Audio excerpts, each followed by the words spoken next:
کو آپ نے صحیح طریقے سے نیگوشیٹ نہیں کیا. انہوں نے آپ کے انٹرسٹ ریٹ جو ہیں آپ کے 13.25% پہ انہوں نے انٹرسٹ ریٹ بڑھا دیے. انہوں نے ایکسچینج ریٹ کو 165 پہ لے کے چلے گئے. انہوں نے آپ کے ٹیرفس جو ہیں وہ بڑی مطلب زوروں سے بڑھا دیے, الیکٹریسٹی, گیس وغیرہ اور پیٹرولیم. تو یہ سارے جب یہ ٹیرفس وغیرہ بڑھے تو ایک دم جو ہے اکانومی کو بریکس لگ گئیں. 28 سے 30 ارب ڈالر کو پے کرنا تھا. آئی ایم ایف کے پاس جانا پڑا. اب ہمارے پاس تو کوئی ڈالر کی چھاپنے کی مشین تو ہے ہی نہیں. تو انہوں نے کہا کہ بھائی جان اگر آپ لوگ آئے ہیں تو پھر آپ 1 2 3 چیزیں کریں. انہوں نے کہا پیسے نہیں دیں گے جب تک آپ یہ نہیں کریں گے. اس سے اکانومی نیچے گئی. قابل لیڈرشپ تھی عمران خان کی. انہوں نے اس وقت بھی ایسے اقدامات کیے جس کے بیچ میں کنسٹرکشن کو بڑھاوا دیا, انہوں نے ایکسپورٹس کو بڑھاوا دیا, ایگریکلچر کو بڑھاوا دیا, اور اس سے یہ ہے کہ اکانومی پھر سے اٹھنا شروع ہو گئی.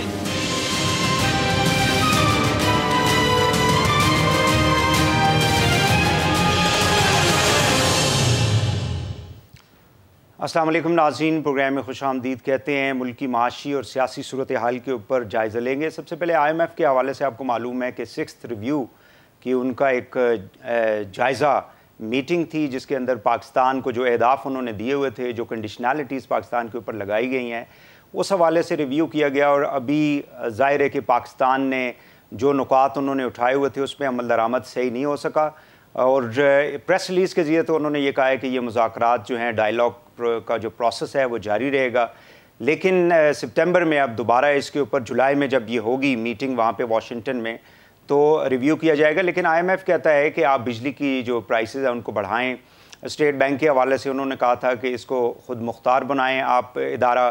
اسی طرح جو اصلاحات کی انہوں نے بات کی گئی ہے کہ جتنے بھی سرکاری ادارے ہیں اس کے اندر آپ جو ہے وہ ریفارمز لے کر آئیں. فائنانس منسٹر نے بھی کہا ہے جی کہ ہم نے ان کی جو بجلی کے ریٹس کے حوالے سے اور کچھ ٹیکسز بھی وہ یہ کہہ رہے تھے کہ مزید آپ جو ہیں وہ لوگوں کے اوپر لاگو کریں, وہ بات ہم نے نہیں مانی. اگر نہیں مانیں گے تو پھر کیا آئی ایم ایف کے ساتھ جو ہمارا پروگرام چل رہا ہے اس میں کیا تعطل آ سکتا ہے یا نہیں. اس کے ساتھ ساتھ فیٹف کی جو میٹنگ ہوئی ہے اس میں پاکستان کو گرے لسٹ سے نہیں نکالا گیا اور کہا یہ گیا ہے کہ 27 میں سے 26 نکات کے اوپر ہم نے عمل درآمد کر لیا ہے. ایک نقطے کے پھر سب سیکشنز ہیں کچھ 6 یا 7 کے قریب, جس کا بھی حماد اظہر صاحب نے اپنی پریس کانفرنس میں اظہار بھی کیا ہے, اور وہ کہا ہے کہ اس کے اوپر پاکستان جو ہے اس کے اوپر عمل درآمد کرے گا اور 1 سال کا ہمیں ٹائم دیا گیا ہے. کیا اس کے اندر کوئی سیاست یا کوئی سازش بھی انوالو ہے فیٹف کے حوالے سے, اس کے اوپر بھی ہم بات کریں گے. اور ساتھ ساتھ ملکی جو معاشی صورتحال ہے, خاص کر یہ جو بجٹ ہے جس میں آج فائنانس منسٹر نے قومی اسمبلی کے اندر اپنا ایک کنکلوڈنگ جو ہیں ریمارکس اس کے اندر دیے, کچھ انٹرنیٹ کے حوالے سے, کچھ موبائل کے حوالے سے کہا یہ جا رہا تھا کہ اس کے اوپر ٹیکسز لگائے جا رہے ہیں, انہوں نے کلیئر کیا. لیکن 5 منٹ سے زیادہ کی جو کال ہوگی اس کے اوپر انہوں نے کہا ہے کہ ہم نے کچھ ٹیکس جو ہے وہ وصول کریں گے. ساتھ ہی ساتھ آٹے کے حوالے سے کہا یہ جا رہا تھا کہ اس کے اوپر ٹیکسز لگائے جا رہے ہیں, اس کو بھی کلیریفائی کیا. اور پھر باقی کچھ ایسی چیزیں تھیں جس کے اوپر اپوزیشن بھی پوائنٹ آؤٹ کر رہی تھی کہ یہ ٹیکسز جو ہیں اس سے عوام کے اوپر بوجھ پڑے گا. اب دیکھنا یہ ہے کہ نیا جو بجٹ آ رہا ہے اس سے عوام کو کس حد تک ریلیف مل سکتا ہے.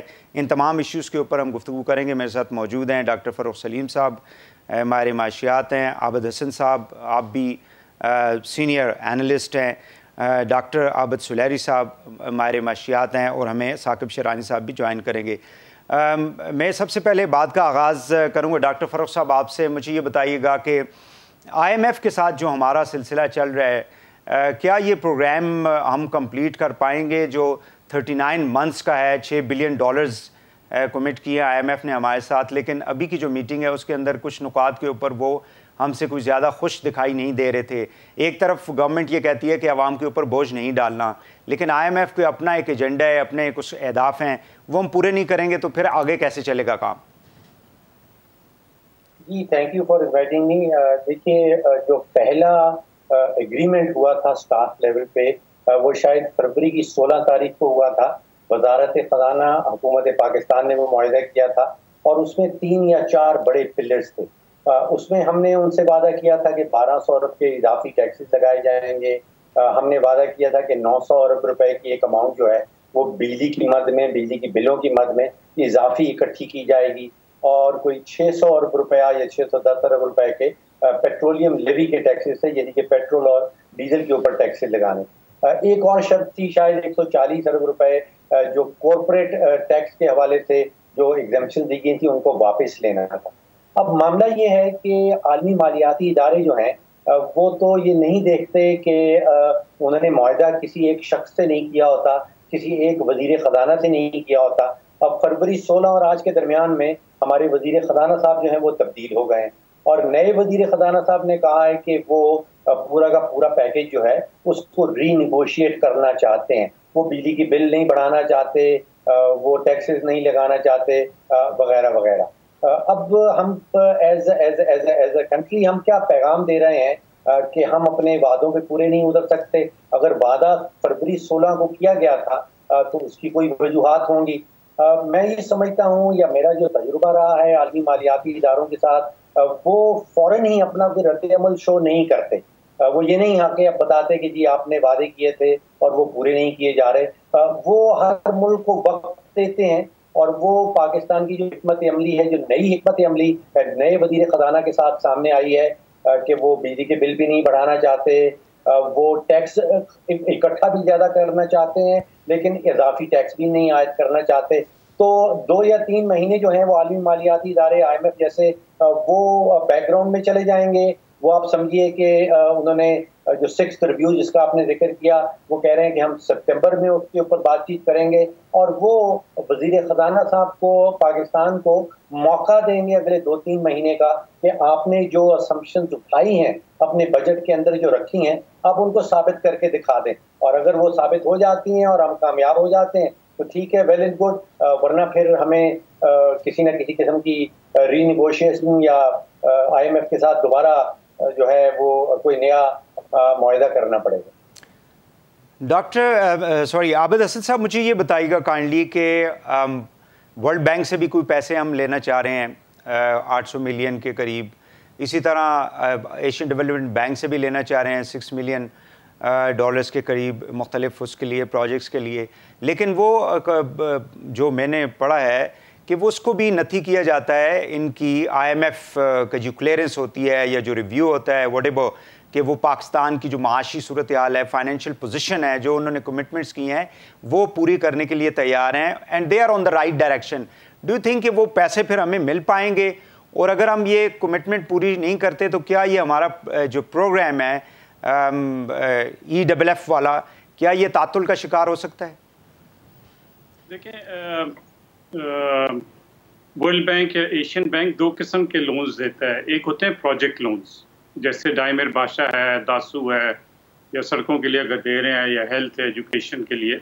دوسرا ہوتا ہے پروگرام لینڈنگ یا پالیسی لینڈنگ، جو IMF کی طرح لون ہوتا ہے، وہ کیش میں سیدھا اسٹیٹ بینک کے ریزرو میں آ جاتا ہے. پروجیکٹ لون جو ہیں کبھی بھی لنک نہیں ہوتے IMF کے پروگرام کے ساتھ. جو پالیسی لون ہے جس میں آپ ریفارمز، مثلا جو مجھے اخباروں میں ہے کچھ دوستوں سے کہ بھئی ایک انرجی کا پالیسی لون ہے، کچھ ایک اور ہے، وہ پھر لنک ہوتے ہیں IMF کے پروگرام سے. مثلا جو انرجی کا پالیسی لون ہے اس میں جو بھی انرجی سیکٹر ریفارمز ہیں، جیسے اگر پرائسنگ ریفارم ہے یا ڈسکو کی پرائیویٹائزیشن ہے یا جو بھی ہے، وہی چیز IMF کے پروگرام میں بھی ہوتی ہے. تو وہ جو ہے نا ان کی لنکیجز آپس میں ہوتی ہیں. تو اس میں ابھی جو اس اخبار میں آ رہا تھا، میرا خیال انہوں نے 600 ملین یا 500 ملین ورلڈ بینک نے اس ایک پالیسی لون کے لیے کمٹ کیا تھا، بٹ ایکچوئل اپروول شاید آدھی ہوئی ہے. میرا خیال وہ they've taken a soft view, اور ایسے لگتا ہے کہ ورلڈ بینک کے بورڈ یا سینئر مینجمنٹ نے کہا ہوگا کہ ٹھیک ہے پورے 500-600 نہیں رکتے، کچھ تو حکومت نے کیا ہے تو تھوڑا ان کو آدھا لون دے دیں. کمنگ بیک، یہ جو آپ بات کر رہے تھے IMF کے پروگرام کی، دیکھیں اس پروگرام میں اور باقی پروگرام میں کافی فرق ہے. نارملی IMF 50-60 سال سے ان کا مین فوکس ہوتا ہے جی فسکل ڈیفیسٹ کم کریں اور اپنا ایکسچینج ریٹ ٹھیک رکھیں تاکہ آپ کی ایکسپورٹس بڑھیں اور جو بھی آپ کی ایکسٹرنل اکاؤنٹ امپورٹ اور ایکسپورٹ کے جو ہے گیپ ہے اس کو فل کریں. اس پروگرام میں IMF نے 2-3 بڑی امپورٹنٹ اسٹرکچرل کنڈیشنز رکھی ہیں یا ریفارم کنڈیشن. مثلا اسٹیٹ بینک کا لا، جب سے میں پاکستان اور انٹرنیشنل انسٹیٹیوشنز کا ریلیشن شپ دیکھ رہا ہوں، 25 سال ہو گئے ہیں، اسٹیٹ بینک کا reform was always on the agenda, نہیں ہوا کہ جی انڈیپینڈنٹ کریں، آہستہ آہستہ چھوٹا چھوٹا. اس دفعہ انہوں نے کہا نہیں جی ان کو فلی انڈیپینڈنٹ کریں، گورنر کی پوزیشن وہی رکھیں جیسے بینک آف انگلینڈ کی ہے یا فیڈرل ریزرو کے چیئرمین ہے. سو سملرلی انرجی کا صرف پرائسنگ کا نہیں ہے، انہوں نے کہا جی ڈسکوز کے ریفارم کریں جو بھی بینچ مارکس ہیں. سو یہ فرق ہے کہ اس دفعہ یہ فروخت صحیح کہہ رہے ہیں، دے ول ویٹ 2-3 مہینے کہ بھئی جو بھی گورنمنٹ نے آلٹرنیٹیو پروپوزل دیا ہے شوکت ترین صاحب نے، ایک تو ہے نمبرز کا پروپوزل کہ جی ہم ٹھیک ہے یہ ٹیکس یہاں سے نہیں لیں گے وہاں سے لیں گے، آیا وہ کریڈیبل ہے. دوسرا ہے کہ آلٹرنیٹیو ریفارم وہ کیا پیش کر رہے ہیں کہ پاور سیکٹر کا ریفارم جو ہے کہ بھئی اوور ٹائم آپ کی افورڈیبل بجلی ہو، اور وہ کس طرح آپ کر رہے ہیں، ٹھیک ہے نا. سو جو بھی آپ نے پہلے ایگریمنٹس کی تھی ریفارم کی، ناٹ پرائسنگ، دو فرق چیزیں ہیں. دے ول سی کہ جی اچھا ٹھیک ہے چلیں ہم مان لیتے ہیں کہ آپ نے نیا فائنانس منسٹر آیا اور سڈنلی آپ کو خیال آیا کہ ہم کسی اور طریقے سے point A to point B پہنچ جائیں گے، تو دے ول ویٹ اینڈ سی کہ بھائی کس طرح آپ کر رہے ہیں. سو آئی تھنک مائی گٹ سینس از کہ آئی ڈونٹ نو جو اس وقت ایسا تو کوئی ایسی چیز نہیں ہے بجٹ میں جو بندہ جس سے یہ آپ انفر کر سکیں کہ لیٹس سے ڈسکوز کا ریفارم، ایسی کوئی بات نہیں ہے، ٹھیک ہے نا. اب جہاں تک پرائسنگ کا ہے، دیکھیں آئی ایم ایف کو کیا، ملک تو ہمارا ہے نا. آپ نے اگر بجلی مہنگی ہے اور سستی بیچ رہے ہیں مفت دے دیں، کوئی نہیں پوچھنے والا، مگر پوائنٹ اس کے پیسے آئیں گے کہاں سے؟ جو لوگ کہتے ہیں نا کہ جی لیکن عابد صاحب مہنگائی بھی تو بڑھ جائے گی اس سے. نہیں تو دیکھیں میں بالکل صحیح ہے، تو میرا مطلب ہے کہ جو آپ کی کاسٹ آف پروڈکشن ہے لیٹس سے 1 ٹریلین 1.5 ٹریلین روپی ہے پورے ڈسکو میں کاسٹ آف پروڈکشن، اگر آپ مفت دے دیتے ہیں وہ تو 1.5 ٹریلین روپی وہ کہاں سے؟ بالکل صحیح ہے، وہ اسٹیٹ آف پاکستان کو پھر وہ ادا کرنے پڑیں گے. سلیحی صاحب ظاہر ہے کہ جتنے بھی یعنی اس سے پہلے انہوں نے وہ پورا اگر ڈاکومنٹ دیکھا جائے 3 جولائی 2019 میں انہوں نے اپروول دی تھی ہمارے اس پروگرام کی، اور اس میں پاکستان کی جو سچویشن تھی اس کو ہائی لائٹ انہوں نے کیا، اور پھر جو اہداف دیے ظاہر ہے جیسے عابد اسد صاحب بھی بات کر رہے ہیں کہ ملک تو ہمارا ہے. آئی ڈونٹ نو کہ ہم سارے مطلب پورے ملک کے اندر ایک ایسا ایک ہجان کی کیفیت پیدا کی جاتی ہے جیسے آئی ایم ایف جو ہے وہ مہنگائی کروا رہا ہے، جان بوجھ کے لوگوں کے اوپر بوجھ ڈال رہا ہے. سو اگر ہم ان کے ساتھ جو ہم نے کمٹمنٹس کی ہیں اگر ہم ان کو پورا نہیں کرتے تو ظاہر ہے کہ پھر وہ نکل جائے گا، وہ تو ایک انٹرنیشنل فائنینشیل انسٹیٹیوشن ہے. کیا کہیں گے؟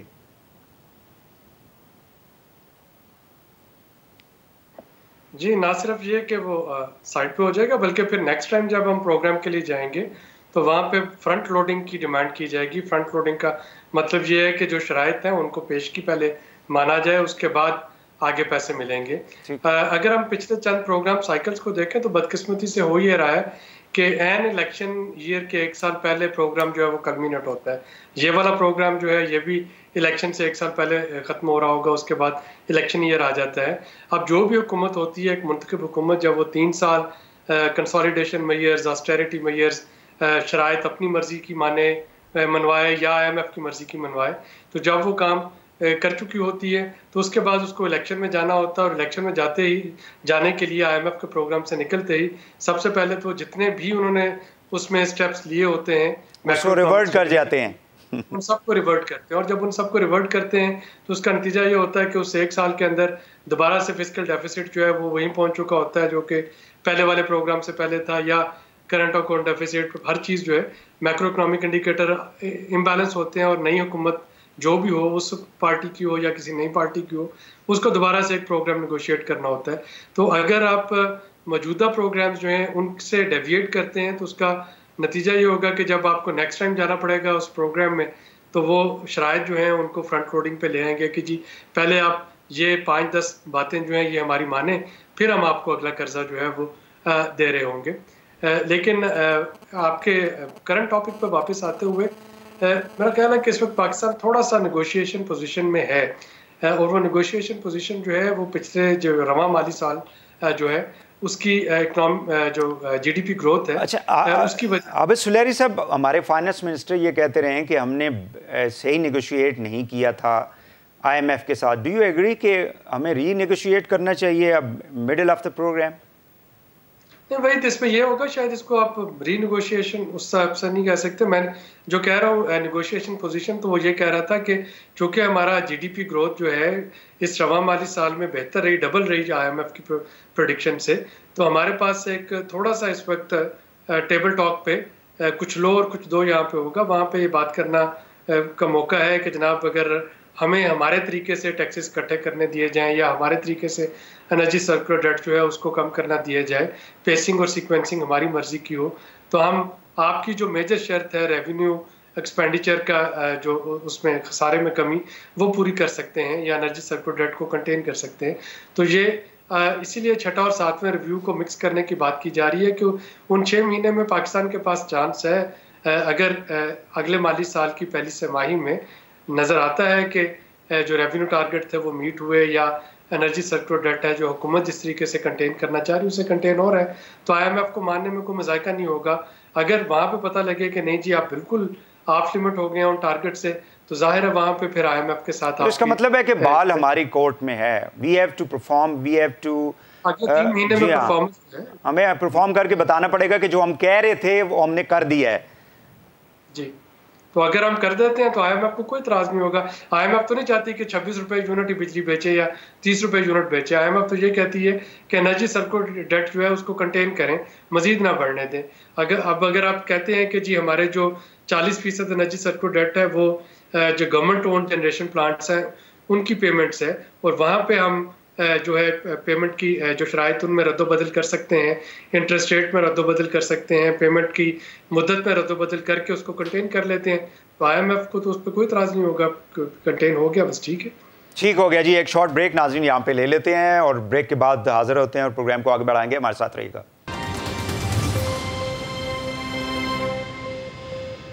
ویلکم بیک ناظرین. ہمیں ثاقب شیرانی صاحب نے بھی جوائن کیا ہے. ثاقب صاحب بہت شکریہ، آپ نے ہمیں ٹائم دیا. ہمارے ساتھ عابد سلیری صاحب ہیں، عابد حسن صاحب اور فروخ سلیم صاحب ہیں. میں صرف یہ ہم نے پہلے اس میں راؤنڈ میں ڈسکس کر لیا IMF کے ساتھ جو ہماری ٹاکس ہو رہی تھی. آپ سے یہ پوچھنا چاہوں گا کہ ہمارے ہاں دیکھا یہ جاتا ہے کہ عام لوگ تو کہتے ہیں جی کہ یہ ساری کی ساری مہنگائی IMF کی وجہ سے ہے یا جتنے بھی فائنینشیل انسٹیٹیوشنز ہیں انٹرنیشنل ان کی وجہ سے ہے. ہمارے جو لیڈران ہیں جیسے پیپلز پارٹی کے بلاول صاحب نے اسپیچ کی، اس میں بھی IMF کا نام انہوں نے لیا. اپوزیشن لیڈر جو ہیں شہباز صاحب انہوں نے بھی لیا، اور ان حکومتوں نے بھی پہلے IMF سے قرضے لیتے رہے ہیں. یہ کیوں ہماری جو لیڈرشپ ہوتی ہے وہ یہ امپریشن دینے کی کوشش کرتی ہے، یا یہ تاثر عوام کے اندر ہے کہ جتنی بھی مہنگائی ملک کے اندر ہوتی ہے اس کے پیچھے IMF جیسے اداروں کا ہاتھ ہے؟ یہ کس حد تک یہ تاثر جو ہے وہ درست ہے؟ شکریہ وحید صاحب. دیکھیں یہ انفلیشن یا افراد زر کا جو ہے نا فینومینن، یہ اتنا آسان نہیں ہے جتنا اس کو عام طور پہ جو ڈسکشن میں آتا ہے کہ ایک ہی فیکٹر پہ اس کو ڈال دیتے ہیں. اس میں بہت سارے عوامل جو ہے وہ مل کے اس کو پروڈیوس کرتے ہیں، اور ڈفرینٹ ادوار میں ڈفرینٹ وقت پہ جو ہے ڈفرینٹ فیکٹرز کا جو اثر ہے اس کے اوپر ہوتا ہے. فار ایگزامپل اگر 2018 کی اور 19 کی انفلیشن آپ دیکھیں تو وہ ساری بہت حد تک ہماری ڈیویلیویشن سے ریلیٹڈ تھی، اور وہ IMF کا اس میں کوئی ہاتھ نہیں تھا اتنا کہ جتنا کہ ہمارے ریزروز ہی ختم ہو گئے تھے. یہ لوگوں کا کہنا کہ ڈیویلیویشن ہوئی ہے یہ بھی غلط ہے. بالکل مطلب ہمارے پاس کوئی $1 بھی نہیں تھا کہ سپورٹ کریں روپے کو مارکیٹ میں، تو اس لیے ڈیویلیویشن جہاں تک ہوئی وہاں تک ہوئی. کسی نے یہ لکھ کے نہیں دیا کتنی کرنی آپ نے، مگر اس کی وجہ سے افراد زر کی ایک لہر آئی.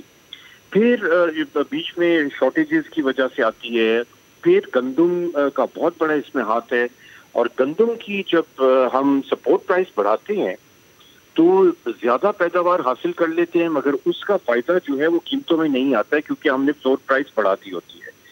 اور اب جو ہے عالمی منڈی میں تقریباً ہر جو ہے خام تیل سے لے کے کوئی بھی کموڈٹی آپ اٹھا لیں، خاص طور پہ فوڈ کموڈٹیز کی، ان کی قیمتیں بہت ایلیویٹڈ لیول پہ ہیں. تو بہت ڈفرینٹ عوامل ہیں جس میں گورننس فیکٹرز بھی ہیں، IMF کی کچھ اسٹیپولیشنز بھی ہیں الیکٹرسٹی ٹیرف کے حوالے سے یا باقی ٹیکسیشن وغیرہ کے حوالے سے، مگر یہ گورننس، انسٹیٹیوشنل فیکٹرز اور انٹرنیشنل انوائرمنٹ اور پرائسز کا بھی اس میں دخل ہے. ٹھیک ہو گیا.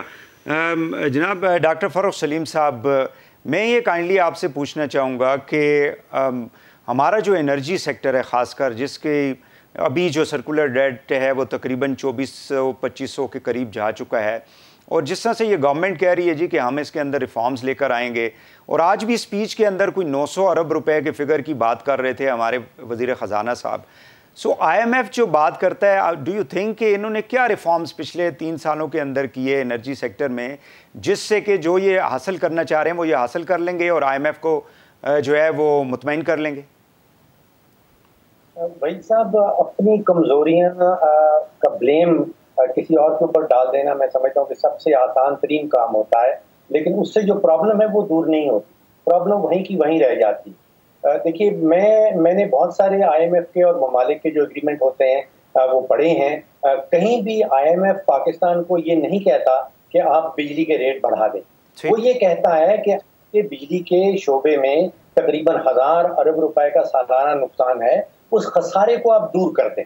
اب وہ خسارے کو دور کرنے کے آپ نے بجلی کا خاص طور پہ ذکر کیا, 3 بڑے طریقہ کار. ایک تو یہ ہے کہ 20 سے 25% اگر بجلی چوری ہو رہی ہے ہم چوری کی شرح کو نیچے لے آئیں. دوسرا طریقہ یہ ہے کہ ہماری جو ریکوری ہے, اس وقت جو 100 روپے کا بل جاتا ہے وہ تقریباً 90 روپے کی ریکوری ہوتی ہے, ہم ریکوری ریٹ جو ہے جو شرح ہے اس کو بڑھا دیں. اور تیسرا یہ ہے کہ بہت سارے ایگریمنٹ جو نجی بجلی گھروں سے کیے ہوئے ہیں وہ مہنگے ریٹوں پہ ہیں. اب اگر حکومت چوری روکنے میں بھی کامیاب نہیں ہوتی, ریکوری بڑھانے میں بھی کامیاب نہیں ہوتی, تو پھر اس کے پاس ایک حربہ رہ جاتا ہے کہ وہ ٹیرف بڑھا دے, کہ وہ ریٹ بڑھا دے. اور کوشش یہ ہوتی ہے کہ ریٹ بڑھانے کے نتیجے میں شاید آپ کا سرکولر ڈیٹ جو ہے وہ رک جائے گا. اب پچھلے کئی سالوں کی تاریخ گواہ ہے کہ ہم ریٹ بڑھاتے چلے جا رہے ہیں لیکن سرکولر ڈیٹ کم نہیں ہو رہا. اس کی وجہ کیا ہے ڈاکٹر صاحب؟ ہم کہیں اور کوئی غلطی کر رہے ہیں. آپ اندازہ کیجئے کہ میرے گھر میں جو بجلی کا بل آتا تھا 3 سال پہلے وہ تقریباً 11 روپے کا یونٹ تھا. اب جو بل آ رہا ہے وہ 23 سے 24 روپے فی یونٹ آ رہا ہے. اس دوران ہم نے دیکھیے 100% جو ہے وہ بجلی کا ریٹ تو بڑھا دیا, لیکن اس کے ساتھ ساتھ جیسے آپ نے کہا کہ ہمارا جو گردشی کردہ ہے وہ کہیں 2300-2400-2500 ارب روپے پہ پہنچ گیا. تو اب مزے کی بات یہ ہے کہ جو آئی ایم ایف شرائط ہمیں بتا رہا ہے, جس میں وہ کہتا ہے کہ آپ اصلاحات لے کے آئیں بجلی کے شعبے میں, آپ ایف بی آر میں اصلاحات لے کے آئیں, آپ پبلک سیکٹر انٹرپرائز میں اصلاحات لے کے آئیں. اگر آپ 2018 کا منشور کھول کے دیکھیں پی ٹی آئی کا یا اور کسی پارٹی کا, اس میں یہ ساری اصلاحات لکھی ہوئی ہیں. اس میں اس وقت خاص طور پہ پی ٹی آئی نے یہ لکھا تھا کہ ہم یہ سب کام کریں گے, ہم اصلاحات لائیں گے بجلی کے شعبے میں, لیکن کچھ ہوا نہیں. جو انڈیکیٹر ہے, جو سب سے بڑا اشاریہ ہے, وہ آپ نے بتا دیا, وہ سرکولر ڈیٹ ہے.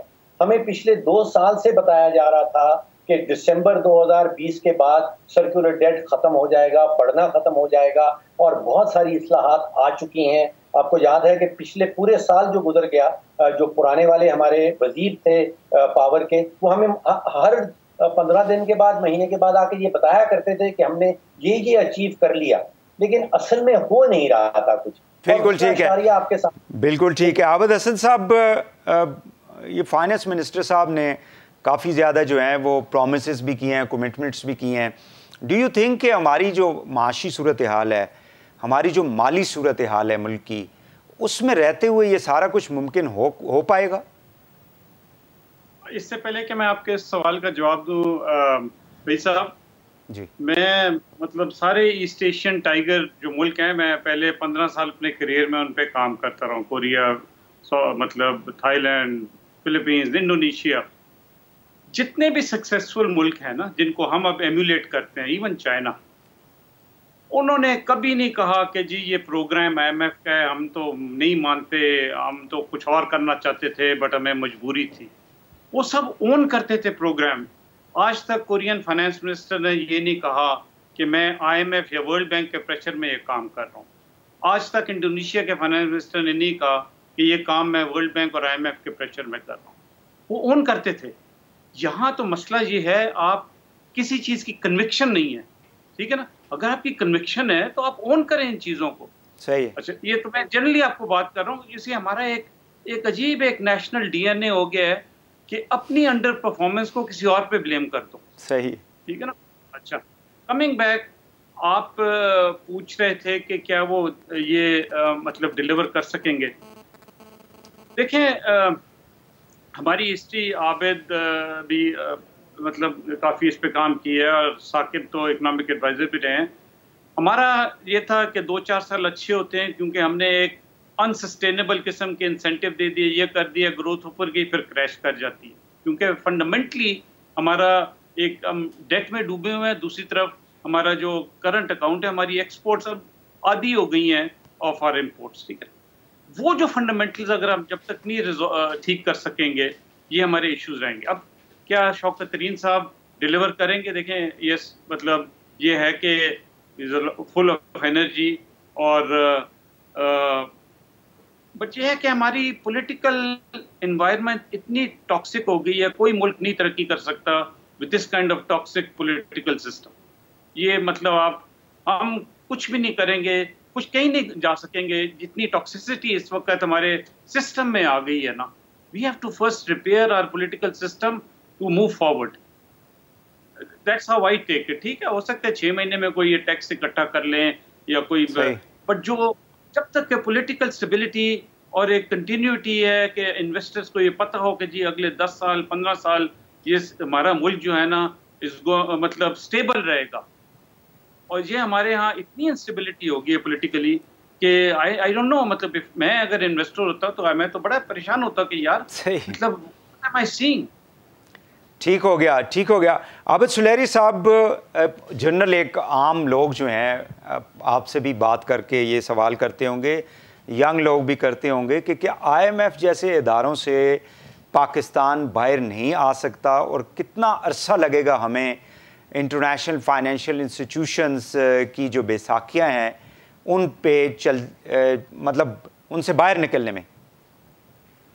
وہی اس کا آسان جواب یہ ہے کہ near to medium term future تو میں نہیں دیکھ رہا کہ ہم اس سے باہر آ پائیں. ٹھیک، اس سے باہر آنے کے لیے 2-3 ہے نا. ایک تو آپ کو اپنی ایکسپینڈیچر ریشنلائزیشن کرنی ہے، کہ ہمیں دیکھنا ہے کہ کیا جو قرضے ہم لے رہے ہوتے ہیں کیا وہ واقعتاً ان کے بغیر گزارا نہیں ہو سکتا، ان کی جو اسپینڈنگ ہے کیا وہ واقعی اسی طریقے سے جیسے ہوتی ہے، جیسے بات شاید لوگوں کو تلخ. اچھا، یہ گورنمنٹ نہ جاتی تو کیا اس کے لیے مشکل تھا؟ جیسے یہ کہتے ہیں کرنٹ اکاؤنٹ ڈیفیسٹ جو ہے وہ $20 بلین تک پہنچ چکا تھا جب یہ گورنمنٹ آئی تو.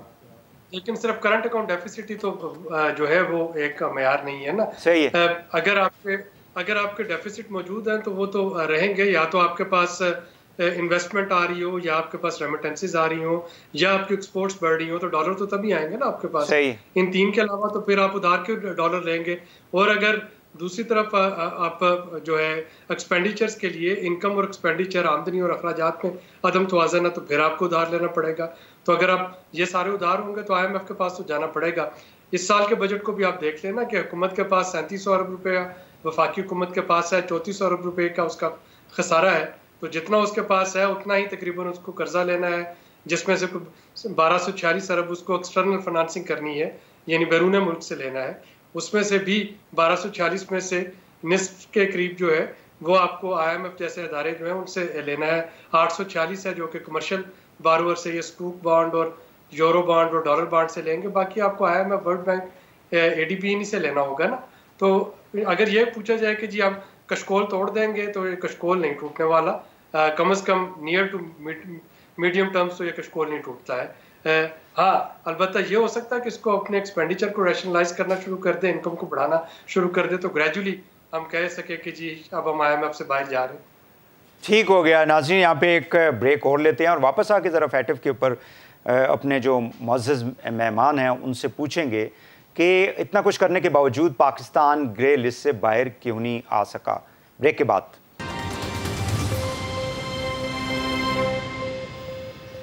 Welcome back. ثاقب صاحب، فیٹف کے حوالے سے آپ کو معلوم ہوگا کہ گرے لسٹ سے پاکستان باہر نہیں نکلا، اور ابھی انہوں نے ایک نقطہ ہے 27 میں سے، اور اس کے آگے پھر 6 سے 7 نکات ہیں جس کی تفصیلات بھی انہوں نے اس کے اندر اپنے ڈاکومنٹ کے اندر دے دیا ہے. Do you think there is kind of a political thing جس کی وجہ سے کچھ ممالک ہیں، انڈیا تو ظاہر ہے کر ہی رہا ہے، باقی بھی پاکستان کو جو ہے وہ تھوڑا سا پاکستان کی آرم ٹوسٹنگ کی جا رہی ہے؟ وہی صاحب دیکھیں اس میں مجھے کم از کم کوئی شک نہیں ہے. حالانکہ پہلی بات ہے اس کو تھوڑا سا ایک تناظر میں ہم نے پلیس کرنا ہے کہ جو فیٹف کی ریکوائرمنٹس تھی پاکستان سے وہ بے شک میلیفائڈ انٹینشن سے رکھی گئی ہوں یا نہیں رکھی گئی ہوں, وہ پاکستان کے اپنے مفاد میں تھی. اور میرا خیال ہے یہ جو پاکستان کی کاوش ہے اور کارکردگی ہے اس کو ہم منیمائز نہیں کر سکتے ہیں. اتنے کم عرصے میں 3 سال سے کم عرصے میں 26 مشکل ترین جو پوائنٹس ہیں اس کے اوپر عمل درآمد کر کے پیش رفت دکھا کے میرا خیال Pakistan has done a fantastic job. اگر یہ جیو پولیٹیکل کانٹیکسٹ شاید ڈفرینٹ ہوتا تو میرا خیال ہے پاکستان کو یہ ویور ایک لحاظ سے ویور تو نہیں ملتا, یہ تو پرفارم کرنا ہی پڑتا. 27ویں جو پوائنٹ ہے اور جیسے آپ نے کہا اس کے نیچے شکے ہیں 5 یا 6, یہ ہمیں پوری کرنی پڑتی لازمی طور پہ. مگر شاید یہ کیس بن جاتا, پاکستان کو فوربیرنس ملتی اور پاکستان کو وائٹ لسٹ کے اوپر گرے لسٹ سے نکالا جاتا. مگر کیونکہ تھوڑے سے حالات ہمارے فرانس کے ساتھ بھی کشیدہ ہو گئے تھے, پرائم منسٹر صاحب نے کچھ باتیں کی, کچھ پارلیمنٹ کے حوالے سے کچھ ہوا, تو میرا خیال ہے وہ بھی ہے. اور انڈیا کو بھی اس کے پیچھے سے پریشر بھی ہے. یو ایس کے ساتھ تھوڑی سی ہماری اسٹرینڈ ایٹ دا ہائیسٹ لیول تھوڑی سی ریلیشن شپ لگ رہی ہے. تو یہ کچھ ہو سکتا ہے کہ عمل ہو سکتے ہیں. ٹھیک ہے صاحب میرے پاس ٹائم چونکہ کم ہے, 6 منٹس ہیں. جی جناب فروخ سلیم صاحب. دیکھیے زیادہ تر فیصلے جو ایف اے ٹی ایف کے لیول پہ ہوتے ہیں وہ میں سمجھتا ہوں کہ ٹیکنیکل بنیاد پہ ہوتے ہیں. جن ممالک کو گرے لسٹ پہ ڈالا گیا ان کو کلیئر کٹ ایکشن پلان بتایا جاتا ہے. جیسے ہمیں 27 نکاتی ایک ایکشن پلان بتایا گیا تھا کہ یہ آپ کے اہداف ہیں, یہ آپ نے کام کرنے ہیں. وہ ہم کھینچتے چلے گئے. 2018 کا پلان ہے اور ہم نے 4 ایکسٹینشنز لیں اور 4 دفعہ اس کو کھینچا ہے. اچھا ایک چیز واضح کر لیں کہ یہ 2 ایویلیویشنز پاکستان کی کٹھی ہو رہی ہیں. ایک ایف اے ٹی ایف کی ہو رہی ہیں جس میں اب ہمیں بتایا یہ جا رہا ہے کہ اس میں 27 میں سے 26 پوائنٹ جو ہم نے پورے کر دیے ہیں. اس کے ساتھ ساتھ جو پیرلل کنٹری پلان چل رہا ہے وہ ایشیا پیسیفک گروپ کا چل رہا ہے. یہ دونوں ادارے جو ہیں ان کے اپنے اپنے کنٹری پلان ہیں, اور جو ایشیا پیسیفک کا کنٹری پلان ہے اس میں 40 سفارشات تھیں جو ہم نے 30 پوری کر دی ہیں, وہاں بھی 10 رہ گئی ہیں. تو یہ دونوں کو ہم نے پورا کرنا ہوگا. میں نہیں سمجھتا ہوں کہ اس کے پیچھے کوئی سازش ہو رہی ہے. ظاہری بات ہے جو طاقتور ممالک ہیں شاید وہ سیاسی حربے استعمال کرنا چاہتے ہوں, سیاسی زور استعمال کر کے کوئی اپنا ایجنڈا پورا کرنا چاہتے ہوں. لیکن جب کوئی ملک جو ٹیکنیکل فلاز ہیں, جو ٹیکنیکل اہداف رکھے گئے ہیں, اگر وہ سارے پورے کر دے تو پھر کوئی بھی ملک دنیا کا جو ہے وہ اپنی سیاست کے زور کے اوپر اس کو نہ تو گرے لسٹ پہ رکھ سکتا ہے اور نہ ہی گرے لسٹ سے وہ نکالا جا سکتا ہے. تو ہمارا تو یہاں پہ ٹیکنیکل پوائنٹس آ رہے ہیں. اچھا ایک بڑا امپورٹنٹ اعداد و شمار جو پاکستان کی حکومت نے خود ان کے پاس جمع کروائے تھے, منی لانڈرنگ کے حوالے سے پچھلے سال پاکستان کے اندر کوئی 2420 تفتیش کیسز کی تفتیش شروع ہوئی تھی. ان میں سے 354 کے اوپر ایکچوئل مقدمات چلائے گئے تھے اور صرف 1 کنوکشن ہوئی تھی. آپ اندازہ کیجئے کہ 22 کروڑ پاکستانیوں میں منی لانڈرنگ کے اوپر صرف 1 شخص کو کنوکشن ہوئی ہے. تو اب وہ جو کہہ رہے ہیں کہ آپ کا جو آخری پوائنٹ رہ گیا ہے کہ آپ سزا نہیں دے پا رہے ہیں, آپ نے قانون سازی کر لی ہے. ٹھیک ہو گیا فروخ صاحب, بالکل, یعنی that is what we have to achieve. Abid Hasan sahab, do you think کچھ لوگوں کا کچھ ویسے لوگ جو ہے نا وہ ڈسکشن یہ کر رہے ہیں کہ امریکن ہم سے جو ہے وہ اڈے شڈے بھی مانگ رہے تھے, یا اس حوالے سے جو خبریں چل رہی تھیں, تو ان انسٹیٹیوشنز کو IMF جیسے ادارے, فیٹف کو, ان کو یوز کر سکتا ہے بیہائنڈ دا اسکرین امریکہ جو ہے. پلیز دیکھیں, بات یہ ہے جو فروخ بات کر رہے ہیں وہ actually APG Asia Pacific group is part of FATF. جو ٹیکنیکل کام ہے وہ APG کرتا ہے. وہ ایک گروپ ہے, ملیشیا کے سینٹرل بینکر ہیں, انڈونیشیا کے ہیں, کوریا کے ہیں, نیوزی لینڈ کے, آسٹریلیا کے ہیں. انہوں نے ٹیکنیکلی جو بھی ہر سال وہ آتے ہیں یا آف لائن کرتے ہیں, اس دفعہ انہوں نے کہا جی بڑی اچھی بات ہوئی ہے کہ 27 میں سے 26 آپ نے میٹ کر لیے اور 27 فنی ہے. اب آپ نے وہ FATF کی تصویریں دیکھی میٹنگ کی, وہ سارے لوگ کو 100 ملک جو FATF کے ممبر ہیں وہ سب اپنے کمپیوٹر اسکرین سامنے رکھا ہوا ہے. یہ APG گروپ پریزنٹ کرتا ہے اپنی فائنڈنگز, ٹھیک ہے نا. اس فائنڈنگز کے اوپر پھر 100 ملکوں میں کوئی یس کرتا ہے, کوئی نو کرتا ہے, کوئی اچھا. اب اگر آپ کی جیسے یورپ میں آپ نے فرانس سے پنگا لے لیا, ٹھیک ہے, جو بھی آپ کی تھی. ابھی France is a very important country in Europe. ہو سکتا ہے اس نے جرمنی کو کال کیا ہو یا کسی یو کے کو کہا ہو کہ یار جسٹ لائے لو, مطلب you know don't kind of let them off the hope. ہو سکتا ہے امریکہ نے کہا ہو. سو پوائنٹ از کہ جب اس قسم کے ایشوز آتے ہیں, you have to be extremely careful how you view آپ نے کس سے لڑائی لینی ہے, کس سے آپ نے کوائٹ ڈپلومیسی کرنی ہے. سو میں مطلب generally I agree at that level politics do come into play.